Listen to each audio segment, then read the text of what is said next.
आप देख रहे हैं संविधान और कानून SK लाइव न्यूज। मुजफ्फरपुर से बड़ी खबर सामने आई है। बरूराज विधानसभा क्षेत्र में चुनावी तैयारियों को लेकर शनिवार को जिलाधिकारी सह जिला निर्वाचन पदाधिकारी सुब्रत कुमार सेन और वरीय पुलिस अधीक्षक सुशील कुमार ने समीक्षा बैठक की। प्रखंड सभागार मोतीपुर में हुई इस बैठक में सभी सेक्टर पदाधिकारी, थाना अध्यक्ष और प्रखंड विकास पदाधिकारी मौजूद रहे। जिलाधिकारी ने भेद्यता मानचित्र, मतदान केंद्रों की सुविधाएं, CAPF आवासन स्थल, EVM व VVPAT सुरक्षा, चेक पोस्ट और शस्त्र सत्यापन जैसे बिंदुओं पर समीक्षा की। अधिकारियों को निर्देश दिया गया कि चुनाव में न केवल निष्पक्ष रहें बल्कि निष्पक्षता देखें। किसी भी प्रकार की लापरवाही पर सख्त कार्रवाई की जाएगी। वहीं जिलाधिकारी ने कहा कि हर बूथ पर बिजली, पेयजल, शौचालय, रैंप और हेल्प डेस्क की सुविधा सुनिश्चित की जाए।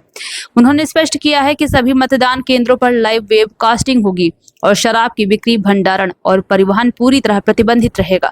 साथ ही अवैध शस्त्रों की जब्ती, नॉन अवेलेबल वारंट और आदतन अपराधियों पर कार्रवाई तेज करने के निर्देश दिए गए हैं। जिलाधिकारी ने अधिकारियों को मतदाताओं के बीच विश्वास बहाली और भयमुक्त मतदान सुनिश्चित करने पर विशेष जोर दिया। आज हम लोगों ने पहले पारू साहेबगंज विधानसभा का हम लोगों ने समीक्षा किया और यहाँ बरूराज विधानसभा का डिटेल में समीक्षा मेरे द्वारा, SSP साहब के द्वारा हम लोगों ने एक एक बिंदु पे बात की है और कैसे शांतिपूर्ण तरीके से हम लोग मतदान कराएं।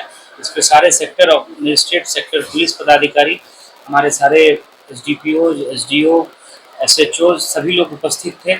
जो निरोधात्मक कार्रवाई करनी है, चाहे वो BNSS की धारा 126, 129, 135 के तहत बाउंड डाउन की कार्रवाई हो या जो आपराधिक तत्व हैं, जो नॉन क्रिमिनल्स हैं, उनके ऊपर CCA की जो कार्रवाई होती है। पूरे जिले में हम लोगों ने 300 से ज़्यादा ऐसे क्रिमिनल्स के ऊपर CCA की कार्रवाई प्रारंभ की है। उन पर हम लोगों की नज़र है। अगर उनकी एक्टिविटी में हम लोग किसी तरह का कोई नेगेटिव एलिमेंट पाएंगे तो उनके ऊपर फिर और भी कठोर कार्रवाई हम लोग सुनिश्चित करेंगे। और बाउंड डाउन की कार्रवाई भी तेजी से चल रही है। शस्त्रों का सत्यापन लगभग में हो चुका है। जो बूथों पर और पैरामिलिट्री फोर्सेस जहाँ ठहरेंगे उनके आवासन स्थल पर सारी व्यवस्थाएं सुनिश्चित हो, उसके लिए हम लोग काम करा रहे हैं। वोटिंग परसेंटेज को बढ़ाने के लिए स्वीप की गतिविधि पर बात हुई है। तो डिटेल में सारे बिंदुओं पर हम लोगों ने चर्चा की और बहुत शांतिपूर्ण तरीके से हम लोग मतदान कराएंगे। इसके अतिरिक्त जो महत्वपूर्ण कुछ प्रोजेक्ट्स हैं उनका भी हम लोगों ने विजिट किया है। पारू में जो है इंडस्ट्रियल एरिया के लिए 700 एकड़ जमीन हम लोगों ने एक्वायर करवाने के लिए प्रक्रिया शुरू कर दी है। आपके मोतीपुर में तो है ही इंडस्ट्रियल एरिया, चाहे वो बरियारपुर का हो, मोतीपुर का हो।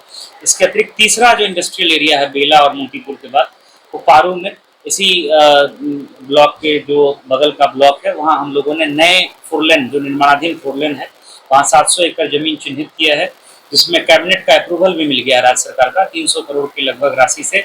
वो पूरा इंडस्ट्रियल एरिया डेवलप होना है, उसका आज हम लोगों ने निरीक्षण किया है। और जो फोरलेन बन रहा है पटना से बेतिया, उसके 2 पैकेज, एक पैकेज पूरा 42 किलोमीटर हम लोग के जिले में बनेगा, मानिकपुर चौक से लेकर के साहेबगंज अरेराज तक, जो हम लोगों का अरेराज बॉर्डर तक, और दूसरा जो वैशाली से चल करके मानिकपुर तक आ रहा है। तो उसमें भी भू अर्जन की जो समस्याएं हैं, जो भुगतान के इशूज़ हैं, उस पर हम लोगों ने बात किया है। NHAI के भी अधिकारी थे, उनको बोला गया है कि अपॉइंटमेंट डेट जल्दी से दें। उससे लोगों ने काम शुरू कर दिया है, एजेंसी को मोबिलाइज किया है। बारिश के बाद उसमें और तेजी करेंगे। तो ये फोरलेन बन जाने से पटना बेतिया के बीच की दूरी भी कम होगी और लोगों का आवागमन सुलभ होगा। और जैसा मैंने आपको बताया कि ये पूरा एक इंडस्ट्रियल इकोनॉमिक कॉरिडोर बनेगा। 700 एकड़ तो हम लोग ले ही रहे हैं। जब कोई एक इंडस्ट्रियल एरिया इस क्षेत्र में आता है तो उसके आसपास के क्षेत्रों का भी बहुत तीव्र गति से विकास होता है। कई एंसिलरी यूनिट्स आती हैं, तो उस पर भी हम लोग काम कर रहे हैं। और उस पे SIA का जो सोशल इम्पैक्ट असेसमेंट है उसके लिए। खबरों के लेटेस्ट अपडेट के लिए इसी तरह हमारे साथ जुड़े रहें और इस वीडियो को ज्यादा से ज्यादा शेयर करें।